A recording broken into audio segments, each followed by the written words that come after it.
right. Thank you, Jerry Sargeant, so much for being here. I want to introduce you to In the Nod, which is all about things that are in the universal sound current. And for those of you that don't know Jerry is an incredible facilitator of star information, star healing modalities, star intelligence, star clairvoyance, and he has a training facility and a training program called Star Magic Healing, and works with a variety of off-planetary intelligences, and primarily Alpha Centauri, but also others. And anything else I'm missing in that? Lyrans is kind of the main ones. And we work with Arcturians and Andromedans and different beings, dragon beings. And recently we've been introduced to these new ones called the Cosmic Grandfathers, which are really cool. Incredible. They're the ones that sent me on that grid work mission we were talking about. Incredible. There are so many interdimensional energies that are looking and part of the protection of the ascension of planet Earth. Am I saying that correctly? The protection of the ascension, or maybe the guidance through your ascension. Yeah. And I mean, there is protection too, but I think, for us as a species, self-responsibility is a big thing. Yes. And, people are saying, the extraterrestrials are going to come down, the ETs are coming, the aliens are coming, but no one's coming to save us. Mm-hmm. It's on us. Yeah. What do you think humans need to do in order? This is an interesting question around, saving the savior. What do we need saving from? What are we saving? Ourselves. Are we talking about, and I'm not trying to peg you down, but I'm actually, it's a conversation I have with myself a lot, just sort of about, are we in an eco crisis? Is this something that needs saving? Certainly this is not something that's debatable. There are wars ongoing everywhere. Certainly that can't be right? We can't be fighting each other. That's not the way humanity is supposed to live. Do you get a kind of template from your own inner being, from your own heart, inner spirit, or from these outer messages around what a kind of ideal Earth is like? This is a massive question because there's so many facets to why we're here. Mm-hmm. I mean, for me, an ideal world would be where, we're living in harmony with the planet and with each other. But there's many reasons we came to the Earth. I mean, we came to Earth to work through trauma. We came to the Earth because it's a training ground to upskill us and remind us of who we truly are. We come down to planet Earth and we lose our memory. It gets blank slated on entry because of the birth process. We become disconnected in a way. And so we land on this planet and there's so much trickery, there's so much manipulation, the whole game's stacked against us in a way. But this is the ultimate training ground.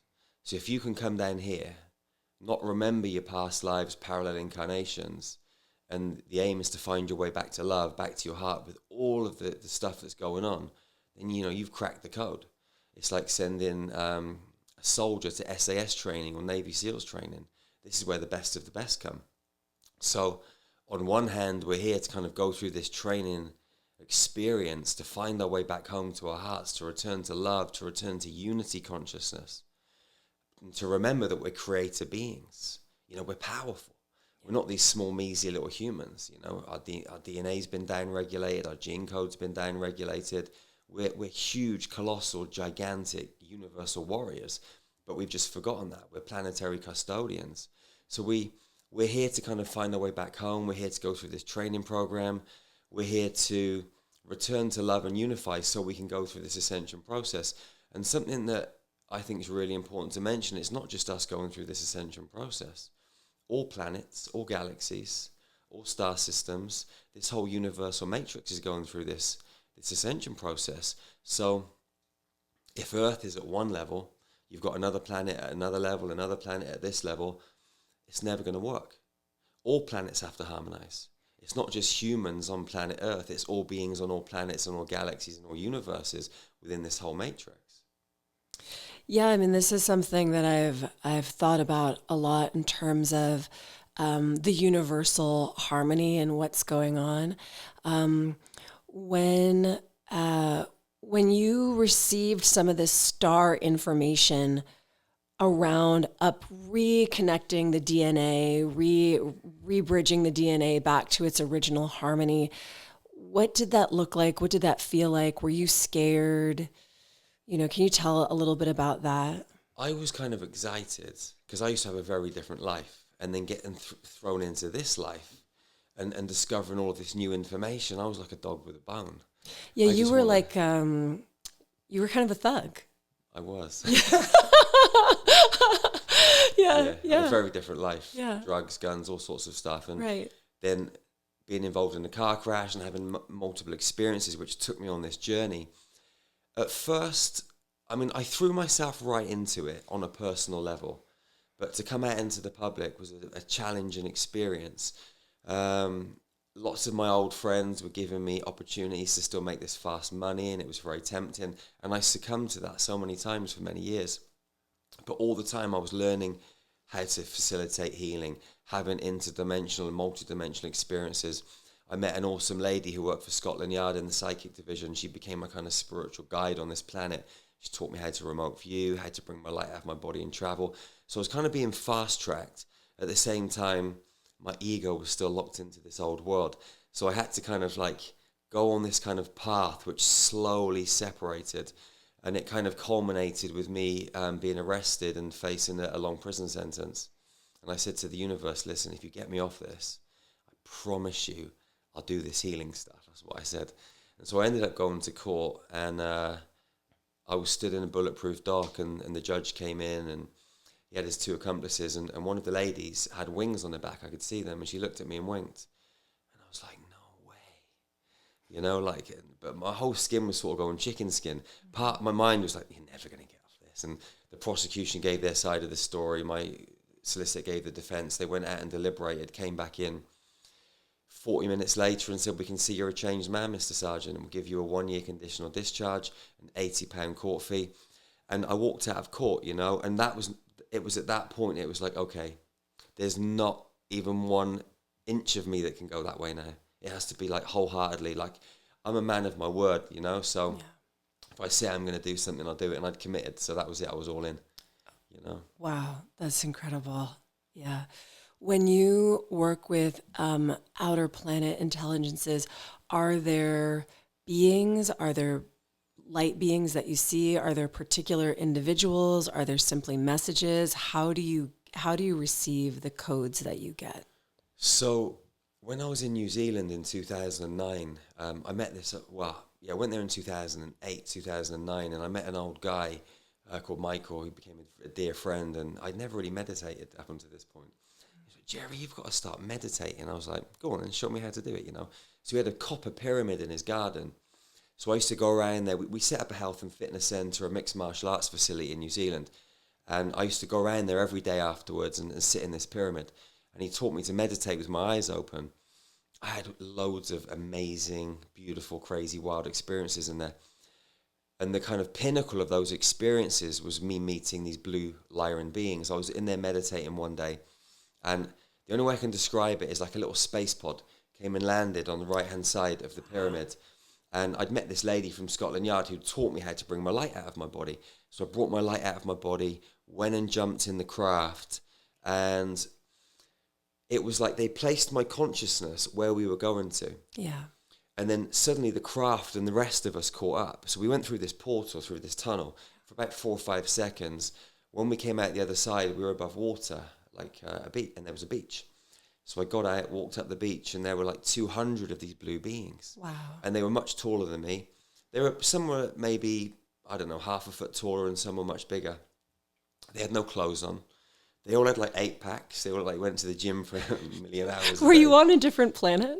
I was on Alpha Centauri. You were on Alpha Centauri. Ended up on Alpha Centauri. And I'd never even heard of Alpha Centauri. I'd never heard of Lyrans. Wow. But somehow this just information was coming to me. So I walked up the beach, and they all came around me and hugged me. And the amount of emotion that I felt was this overwhelming love that it melted me in every way. And it just felt like I was home with my family. Yeah. So they hugged me for a little while. And then they kind of made like a walkway, and I followed one of them up the beach, and we went through these trees. It was like a bit like jungle or a wood. And in the jungle, there was this massive pyramid made of light, and they took me in. And the only way I can describe it, it was like meeting this really old, ancient blue being. Imagine you went to a Native American tribe and you met like an elder. Right. It was like meeting an elder from this civilization. I don't know how old this being was, but I say a he because he felt more masculine, but he was androgynous. He asked me to kneel down on the floor, and all of this orange light started pouring into my crown. And it had this geometry in it. And it wasn't like you see here, like, you know, some kind of solid edge geometry. Mm-hmm. It was this spiral, these spirals of code. And they came down through me. It might have lasted a minute. It could have lasted 8 hours. I don't know. Sure. Time just kind of like was weird. And as soon as it finished, 2 of them picked me up underneath my arms and they frog marched me back to this space pod. Flew back through the portal, back into the garden. I went and got back in my body. That's how I kind of first got the codes.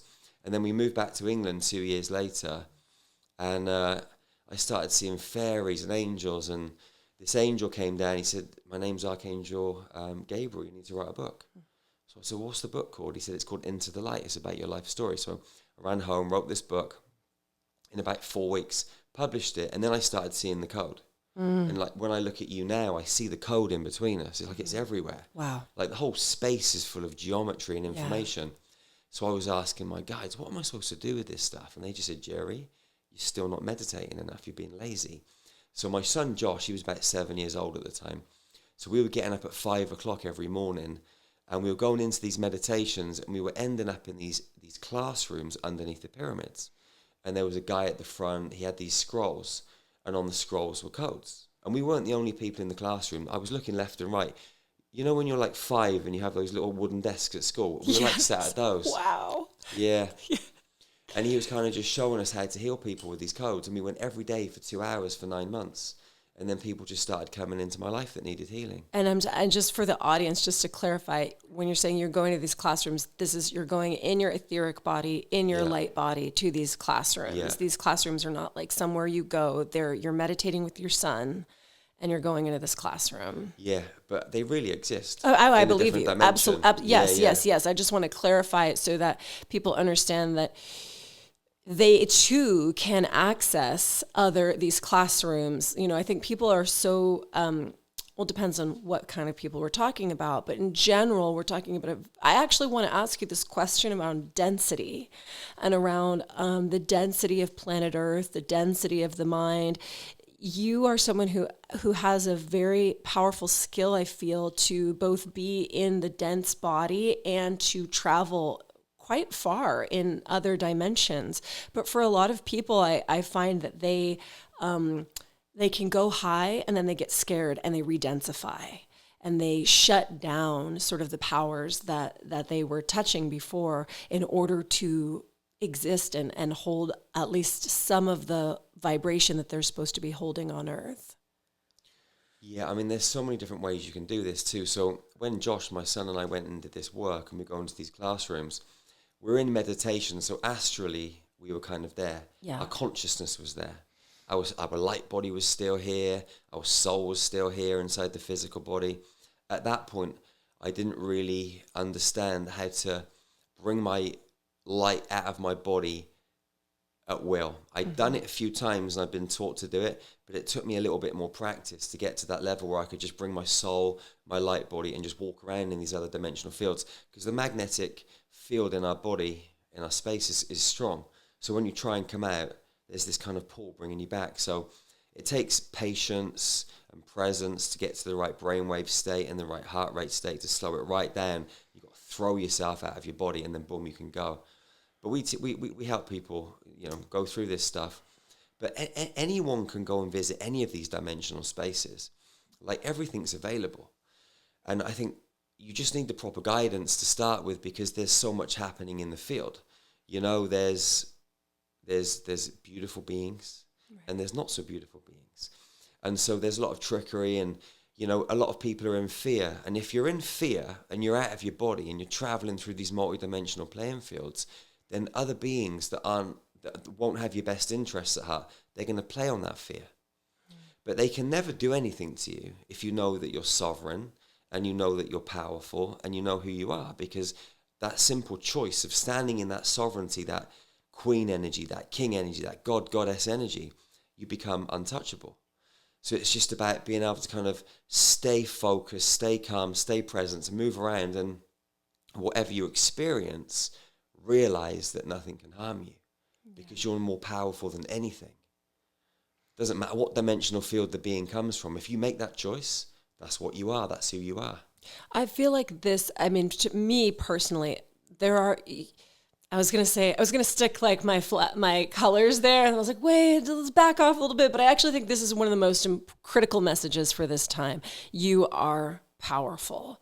That to me is one of these things that humans really need awakening on, and reawakening and reawakening and reawakening until the total awakening has occurred and we're in our full creative power. That to me is huge. Absolutely. And there's so many facets to this, but as individuals, we've got to get that inner alchemy and that inner mastery, which is, for me, it's that inner twin flame union. So people are, I want to find my twin flame, blah, blah, blah. But, we all may have a divine counterpart out there, but really the trick to it all is alchemizing internally first. So getting that electrical and that magnetic frequency alchemized in your body. And that's the Holy Grail. This is the Holy Grail that everybody's been chasing for centuries. It's a frequency. Right. The bloodline of Christ, the bloodline of Christ consciousness. It's just an energy field. Yeah. So when we bring that electrical energy from the God worlds down through our body and we plug it into the earth, and we bring the magnetic frequency up to the God worlds, and we run those two frequencies, we create a central column in our body. And then we expand it into a pillar out around us. That holds our frequency. When we start working with that on a regular basis, on a daily basis, we keep purifying and going to a higher frequency. And when we walk in that state of consciousness, nothing can play around with us. Yeah. We become ultra powerful. Yeah. And present and balanced and calm and self-aware. And that having that level of self-awareness in itself is just, it's mastery. Yeah. Ultra powerful, because you see things and feel things before they kind of come into your local environment. So you get the choice to, put some grids up or just walk away from it or whatever it is. Yeah. You don't get entangled with it. Yeah. So this is a lot of what you teach in Star Magic, with these codes that you would see on the scrolls. They were spirals, they were geometries. Are they codes that you translate into something 3D, or are they more just codes that you've been holding sort of in your biology and in your electromagnetic field to transmit to others as they spontaneously need it? All of it, really. Okay. Yeah, kind of all of it in different ways. Yeah. So like a human being might come to us and say, okay, we've got liver cancer. Mm-hmm. So the reason they've got liver cancer is because their geometry's off. Mm-hmm. Everything's code, everything's mathematical. So the liver means anger. The liver stores guilt. So I know if something's going on with their liver, they've got anger, they've got guilt. So I know that somewhere, whether it's this lifetime, parallel incarnation. I mean, we say past and future lives, but there's no past and future. It's all just, everything's in the same space at the same time. So we need to find the parallel incarnation or the parallel incarnations, because it could be multiple, where that soul has had an experience where there was anger, where there was guilt, and they've never let it go. Somewhere in the quantum field, they're still playing that out. So we go in and we connect with that, and we see what that experience was, which is just like a piece of code. Yeah. So then when we change that piece of code, their biological computer, their body and brain, it can't access that information stream anymore. So it's like taking the virus out of the computer, and then the physical symptom disappears. Wow. Yeah. I never ever actually thought of the physical virus and the computer virus as the same thing. Obviously, the mind as a computer and the body mind as a computer. I feel like more and more people are talking about that. It's becoming more understood that you can program your mind, program your body, but I never understood healing in that way. It's the only way to understand it. Really. Really? It really is. Really? Because it makes it simple. Right. Yeah. That once you remove that code, the body can't run that program, you're no longer sick. Absolutely. Simple. And the easiest way for a human being to kind of like get into that space is to become present. Yeah. As soon as you become present and the thoughts stop and you're just here right now, there is no future and past. And so those programs that are flying around inside of you, they just dissolve and disappear. Now, they're going to keep fighting for a little while, but if you stay present, they will ultimately just dissolve. So you can rewrite the programming just by being present. Yeah. Another way we do, at the back of the neck, you've got something that the priests call God's mouth. Mm-hmm. So we ended up calling this healing technique God's mouth. So if you go to a church, you see priests with those big collars. And the reason they wear those big collars is because they think demons are going to come and attack them through the back of the neck. Right. And actually, if you were a demon, it would be a great place to go and attack someone. But what we do is we use this portal at the back of the neck for good purposes. Mm-hmm. So we can bring frequency into the space, place the hand over the back of the neck, the other hand over the forehead, run the frequency in through God's mouth. It goes up into the pineal gland, and then it runs out of our hand and circulates. And there's this magnetic frequency that gets created. And what happens, the magnetic frequency will hold until the master cell in the pineal gland takes the code and then distributes it to every cell in the body. Mm-hmm. At that point, the human is going to shake, bend, twist. Their body will start to convulse. Different things. Some people, they fall forwards, backwards. We lower them to the ground. Is that the body trying to fight it, or no. It's just the magnetic response to integration? No. So what happens is the body's got programming. Okay. So this new light frequency is coming in. And once it hits the pineal gland and the master cell and gets downloaded, all of that old programming starts to shift. Right. So someone could scream it out, cry it out, burp it out, just all different ways, shake it out. Right. Some people like convulse wildly. If you see the videos, it looks a bit nuts if you've never seen it before. Some people think it looks crazy, but it's a normal response. When the new light comes in, they just have a biological upgrade. Mm-hmm. You know, the body's shaking out the old stuff and making way for the new stuff. Right. And when people have these experiences, they're not like in a trance. They're not hypnotized. People think, oh, you're hypnotizing people. No, they're completely aware, but they're in this slightly altered state where they're so present and the frequency is just moving through their body. A lot of people say, it's like I went back to the center of the universe and got reborn. Mm-hmm. You know, like I had this little girl in China a couple of years ago, and we did this to her on the stage, and she was out for about 45, 50 minutes. And when she came round, that's what she said. And she had a tumour on her kidney. Mm-hmm. She went back to the doctor the next week, and the tumour had gone. So you're literally resetting someone. Yeah. That's what I mean. We're a computer system. You're just getting kind of wiped and reloaded, with good code. Yeah, and you can recode abundance, you can code love, you can code self-esteem, you can code relationship. But it sounds like the biggest, I don't know, when you do these codes, are you conscious of the codes that you're programmed? Are you just sort of like whatever spontaneously needs to happen? It also sounds like the main goal, or maybe my main goal, is just total DNA activation so that the self-realized being can really come online.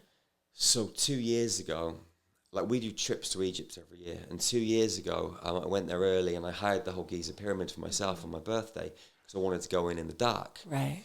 And I'd been given this set of codes which I was sharing with people on our level 2 training. It's how to activate this 5th dimensional light body architecture. But I was told when you activate this in the King's Chamber, what's going to happen is you're going to get full 12-strand DNA activation. So I wanted to experience it and find out what happened. You know? Yeah. So I've gone in there. I went down to the well, then to the Queen's Chamber, then I went up to the King's Chamber, and the sarcophagus. So they call it the sarcophagus. It's not really anything to do with being buried. It was to hold the Ark of the Covenant to activate the chamber. It's the box. It's over on the right hand side. It should be in the middle. So I knew where it was, and I lay down in the middle, and I ran these codes through my body. The codes, what they do is they activate all of your transmission centers, your multidimensional chakras. They plug them into your multidimensional Merkaba field. Your heart in a 3rd dimensional space is a cube.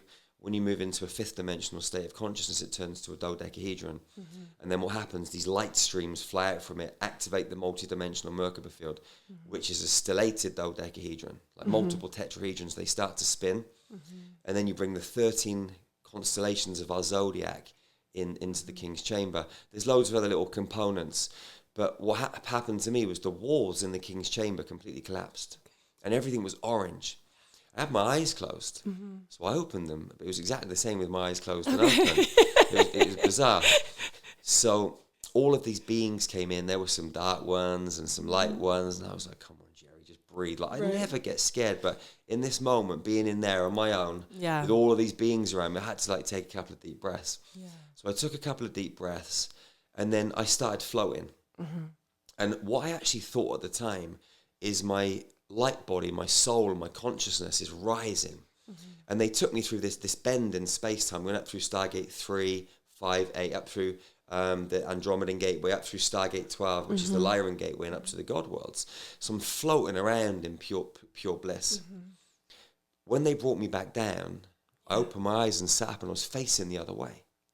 So then I knew that my body had collapsed into light and my whole everything had gone up there and come back down. It wasn't just your etheric body. It wasn't just my etheric body, no. A physical body went too. Otherwise, how could I have turned 180 degrees around the other way? And it's really interesting because I got sent a Twitter post by a psychic that put a post up in January. I went in on March the 11th.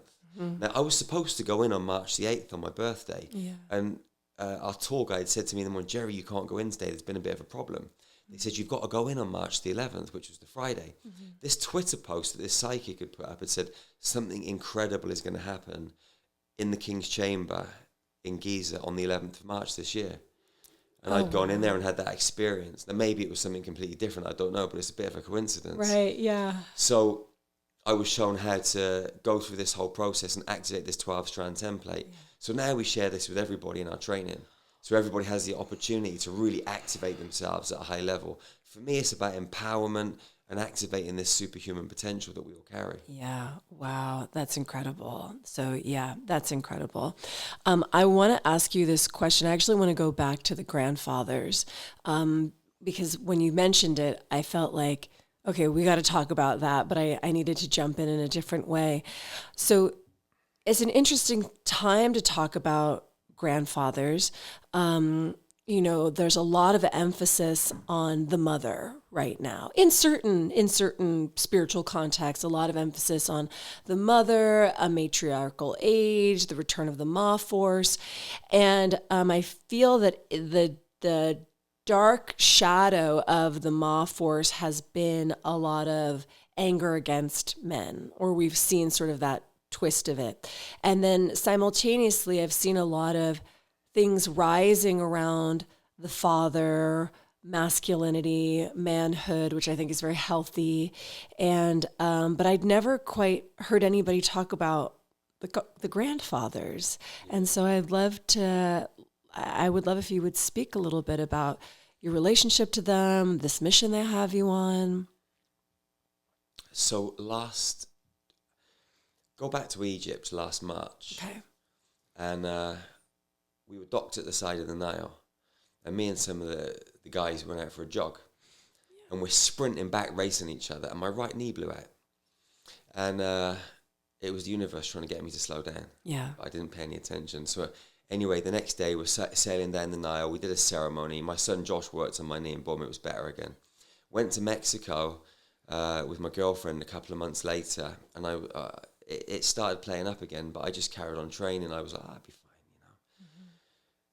Anyway, we came to June, and our level 1 training starts online. And the day before it starts, which was 1 month before we're about to start this new workshop called Savage Man, to bring these men into a group in Holland to break them down and rebuild them. Yeah. So I literally couldn't walk. So then I got crutches, right? I got crutches. And then my right shoulder went out. Oh, God. So the whole right side of my body is done. So I'm working on This is the masculine side of the body, the right side. Yeah. So I'm lying on the sofa in the morning, lunchtime, night. I'm trying to figure this stuff out. And I'm lying there one day, and this being comes through the wall of the fireplace, and his head's about twice as wide as this table. And I jumped right back, and he said, "Hey, Jerry, my name's Moro. I'm one of the cosmic grandfathers." I'm like, okay. So why are you here, Sure. I mean, you meet a lot of people, sure. Yeah, like this being was like 70 odd meters tall, and there's 8 of them. So I only met the one. I was just working with the one for a little while. And he came through and he was explaining to me a lot of different things. He helped me heal my right knee and the right side of my body and took me through this process and showed me why all of this had happened. So I kind of went through that process, and he said, I need to up level you, Jerry, because you've got this Savage Man workshop coming up, and you're going to be going, really upgrading the divine masculine. And what he explained to me was the father isn't mature enough to support the mother, but the grandfather is. Women, the feminine, develop differently from the men, the masculine. So he was embodying me with these grandfather kind of values. Interesting. And so he took me up to the realm of the grandfathers, where they've got this massive egg. And I had to go and sit in this egg, and they used to take me on these journeys, and they were instilling all of this knowledge and wisdom into me. And at the same time, my girlfriend for the last couple of years, she's been going through this process working with the Divine Mother. And she's been working with an egg, and she was telling me about it a little bit, but I didn't really pay too much attention. And then once I'd kind of got to grips with this egg, I kind of started to appreciate what she was doing. And I realized that, she'd been trying to tell me all of this stuff for a while, but I wasn't ready for it. Interesting. And again, the females develop differently to right, men, right? Yes. So I need to be fast-tracked. And, what the grandfathers were teaching me was that, the men are here to protect the women. We're here to make the women feel safe, and we're here to lead. But the women are here to guide us. I think we're like the men are driving the car. Right. But without the women, without the satellite navigation, you're never going to know where to go. So the men are electrical, and the women are magnetic. Even though we both have electrical and magnetic frequencies in us, what we have to do is to really activate that twin flame reunion within us, and then move into union in relationship. And the men and women perform their roles. The women are magnetic. Yeah. The men go out there and do things. But without the women's magnetic energy, the relationship's skewed. Yes. But a lot of men think, well, I'm out building the business. I'm out doing all of this stuff and earning the money. Right. She's just at home doing this and that. But actually, the woman doing whatever she's doing in the background is probably a bigger part in the equation than the man going out and doing the stuff that he's doing every day. Yeah. So there were many different lessons that they taught me, and it was about readjusting to this kind of mindset, this heart set, and then taking it into this Savage Man retreat and really embodying this grandfather code. And since then, I've met all 8 of them. I've now met the divine the cosmic grandmothers, the divine mother, the divine father, and they've actually since showed me 144 strand DNA activation. Wow. And this only happened a few weeks ago. Wow. So what happens is we as divine couples meet. Yeah. Our spinal columns merge. Yeah. Those 33 vertebrae become one, and the kundalini becomes one. Yeah. One frequency, the 2 snakes become one. And then from there you can merge with the divine father and the divine mother. They alchemize at that level. Then you go up to the grandfather, grandmother level. They alchemize. And then you meet with what they told me was called Koros. And Koros is chaos. Chaos is the storm. And the storm is very powerful. And the storm is the feminine.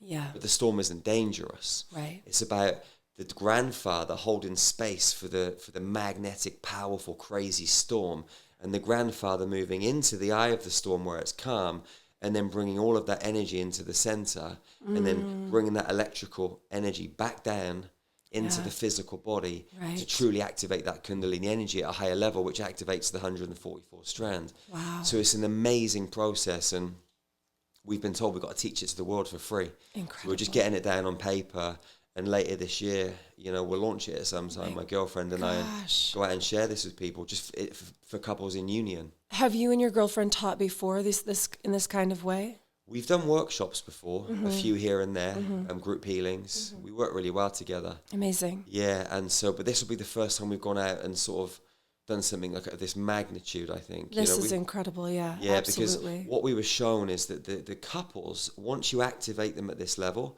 they become a Stargate. So you're going to have all these Stargates bringing down these high-level frequencies and literally blitzing them through the planet. Yeah. So imagine when you've got a crop circle that goes into a field. Yeah. It has a 700-kilometer radius. So it's putting that code out. Whether the code is good or not so good, it still has that 700-kilometer radius. Right. So you've got these Stargate couples all over the planet. Totally. 700 kilometers. You start activating a few of those in each town and city, then boy, consciousness is going to expand so quickly.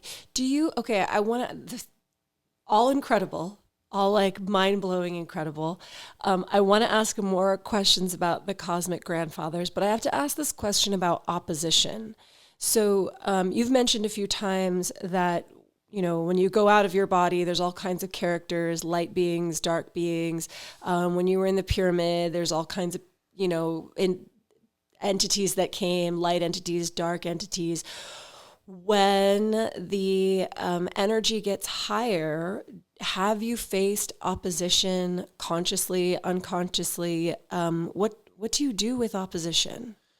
So there's many different levels you've got to look at this at. Yeah. Because there's the human level. Okay. So, I mean, I was arrested in 2017 for healing people with cancer.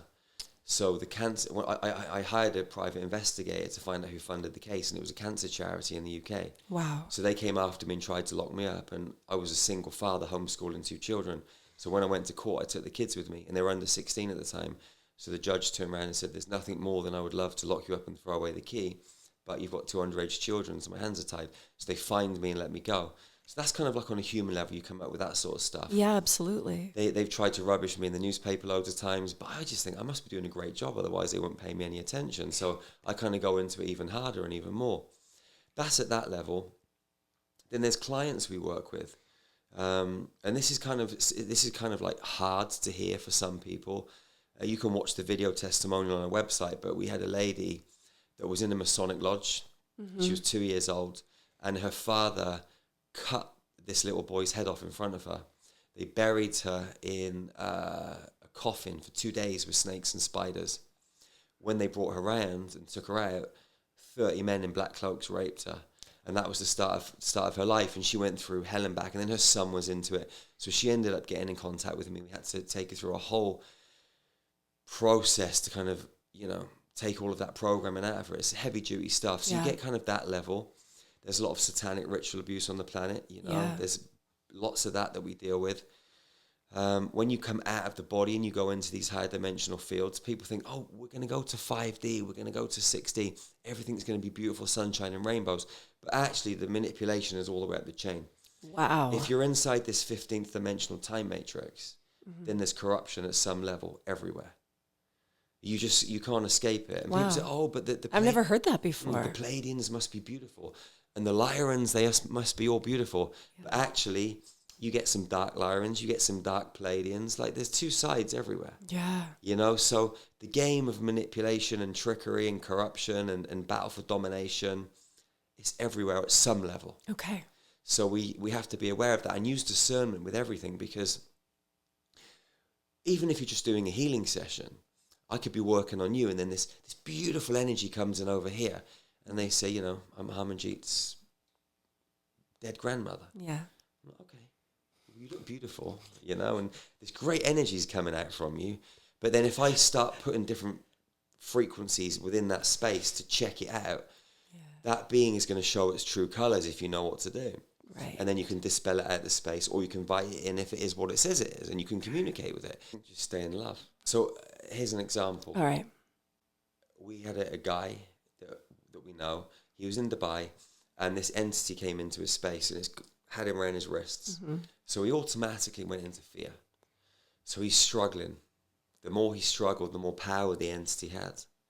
And then he remembered, okay, relax, open my heart, shine my light, be love.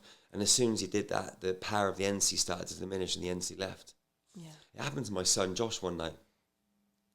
I was in Turkey, and I was working on a lady, and a Baphomet came in behind me, and it started pumping fire into my back, and I caught it as it got to my elbow, pushed it out, got it out of my space.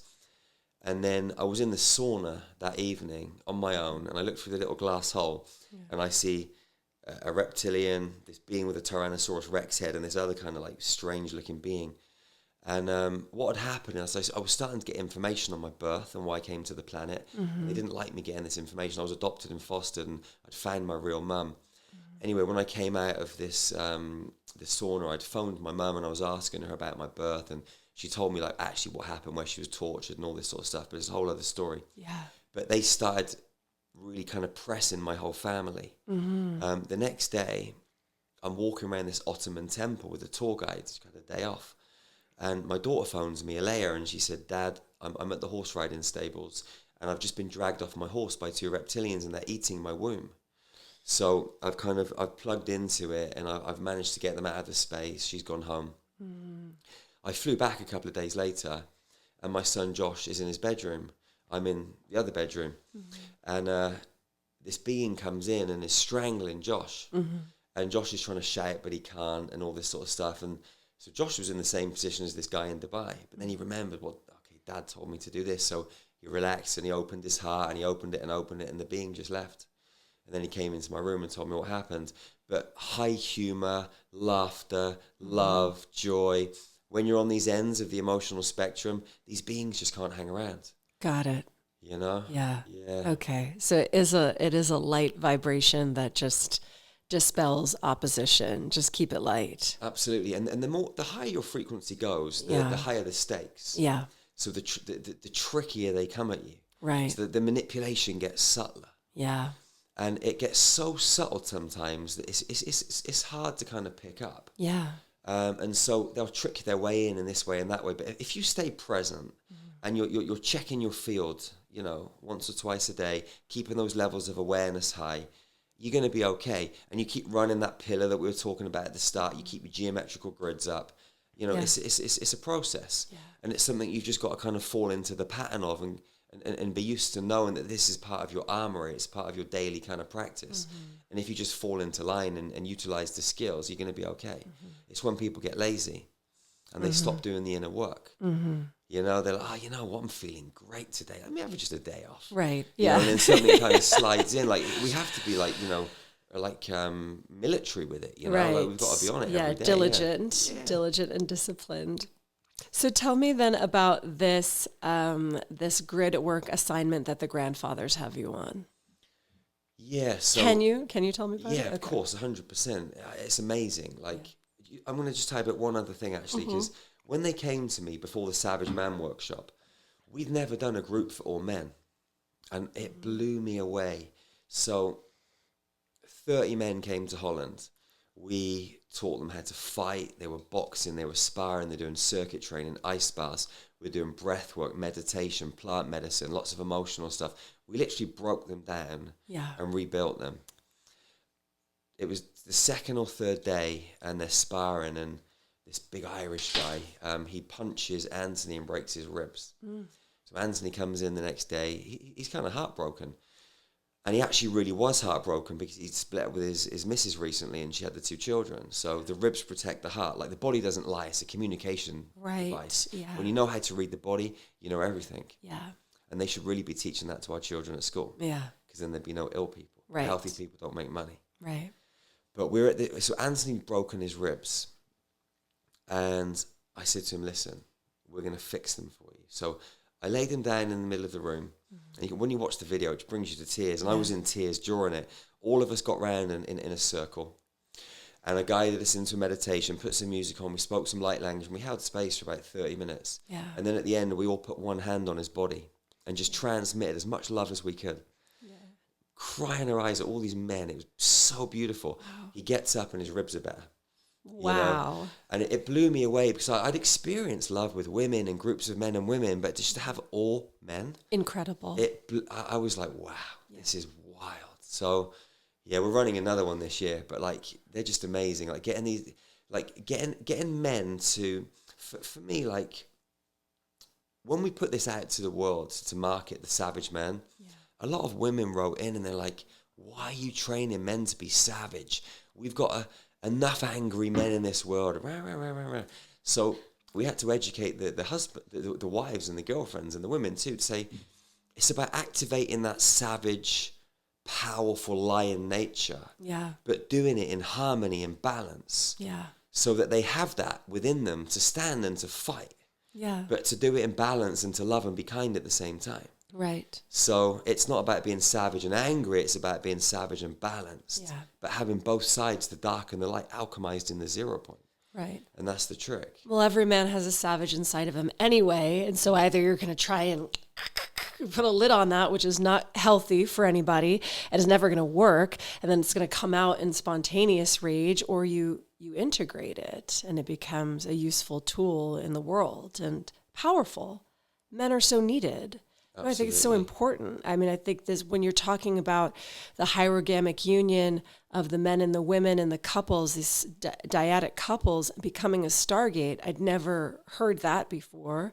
So this is, instead of fighting our nature, embracing our nature, creates power and creates beauty and creates harmony on Earth. Absolutely. I mean, you can't control nature. Nature just does what it needs to do. If there's going to be a volcano or a storm, it's just going to happen. Yeah.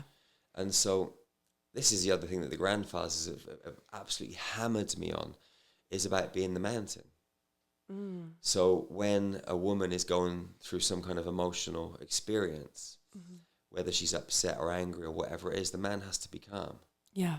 And be there for her, and to allow her to be as stormy as she wants. They actually took me to this kind of multidimensional crystalline house, a big mansion, and I had to sit in front of the Divine Mother, and she showed me a range of emotions that I didn't even know existed. Wow. And she made me sit there for hours and hours and hours, and then she brought me back the next day until I could be within that emotion and not react, not respond, not flinch. Wow. And it's still not easy. And even with my girlfriend, there's times when it's very, very challenging. But that's why we're together. And that's why every couple's together.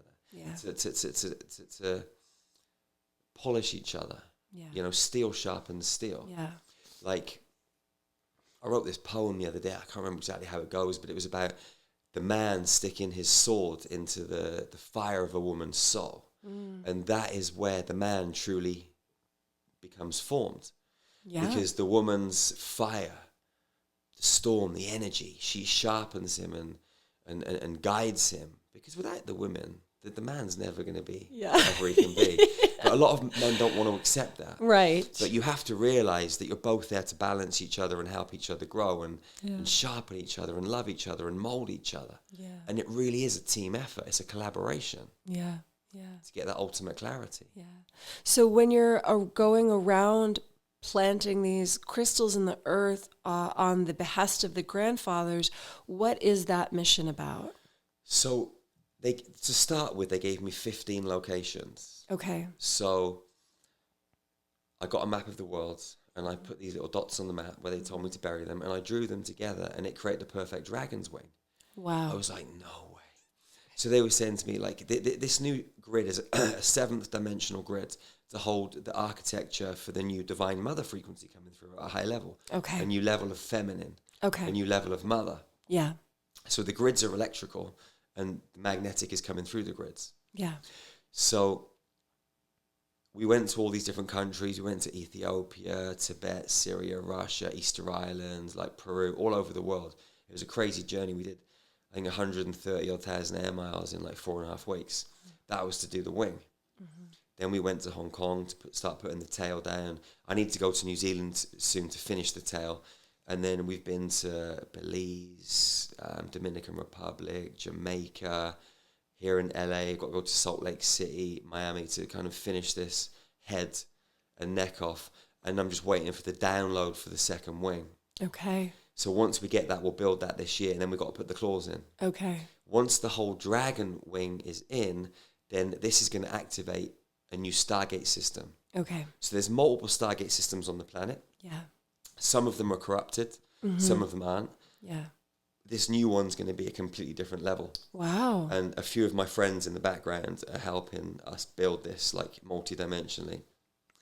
So when I was in Ethiopia, I was outside the building where they've got the Ark of the Covenant. There's the monastery where the Ark is down under the ground. There's another monastery too. Okay. And I was with my girlfriend Laurie and Sheree, our videographer.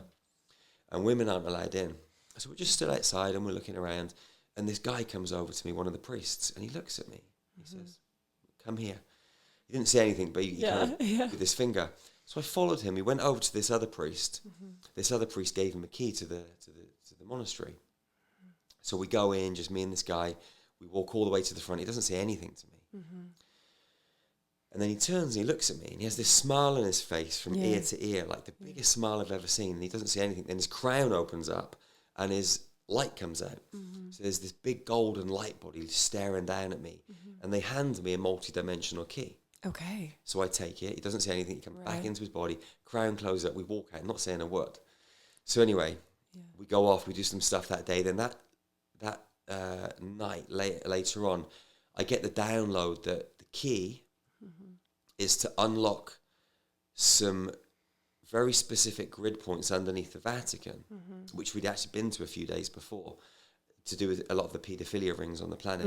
So when we came off the tour, we went into the Vatican multidimensionally, went down into the archives, and we dismantled all of this architecture. Wow. This actually caused a storm energetically, because the beings down there were pretty crazy. They didn't and like annoyed. that. Yeah, so we had to kind of work with that as well. Yeah.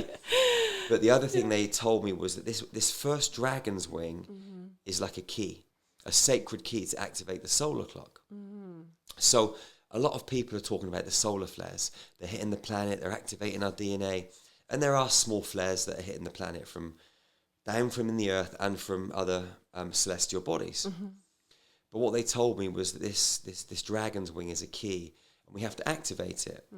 So what they showed me was that when you lift this dragon's wing off the grid of the planet and you expand it, it fits neatly into a galactic dragon's wing. But then when you lift it up even higher, it goes into a universal dragon's wing, and it goes all the way up the chain. So 500 of us jumped on Zoom, and we went through this process, and we activated this solar clock. And they said over the next 5 to 10 years, it's going to take the energy from all of these different levels, compress it, and it's going to meet its convergence point. And once it meets its convergence point, there's going to be a huge explosion of light. And that is like a tsunami that's going to run through the planet, not just ours, but other ones. And that's when humanity is going to get a huge DNA explosion, awakening, and we're going to really activate. Wow. So it was an amazing process. Okay. Yeah. Incredible. Yeah. Amazing. Oh my gosh, I'm so glad I asked about it. This is, Jerry, you might be one of the most incredible, you've inspired a new identity. I'm calling it cosmic baddie. It's a whole style icon.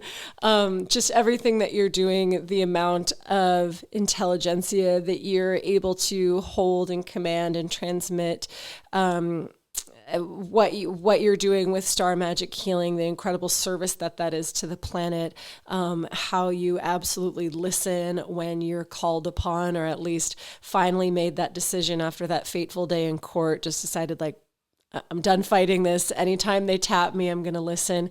It's so impressive. It's so inspiring. It's so powerful. And I'm so grateful and appreciative for this incredible star download that you've given here on In the Nod. For anybody who felt like that was a little bit over your head, don't worry about it. I feel like these kinds of information, they reprogram on a very on a mechanistic, neurological, electromagnetic level, so that afterwards you're just walking with a new kind of consciousness. And so I'm so astounded and so grateful for your time today. Thank you for having me. I mean, just to add on to that, our words are spells, our thoughts are spells. Yeah. So when we're speaking at this level across the table, we're coding the space. Yeah. And everybody that's watching through the cameras in their space, there is no time, distance, and measurement. Right. So this kind of vortex that we're creating here, everybody's in it. Yeah. So these words, whether you understand them logically and consciously, it doesn't matter. It's coding you at a level that is super conscious. Yeah. And they'll get it one day. 100%. For sure. For sure. This has been an incredible interview, Jerry. And I just encourage everybody to go onto Jerry's website. We'll list it, and to look at his tour schedule and to find him in a city near you, because he travels year round practically and is constantly giving and serving and teaching. And there's things online. There's the Savage Man. Sounds like he and his girlfriend, Lori will be doing a couples workshop, which I will be there with my husband, because we're a Stargate couple. So this is thrilling. And I just say get involved with his work, because you're doing incredibly advanced work. And thank you so much for everything that you're up to. Thank you for having me. It's been a pleasure and honor.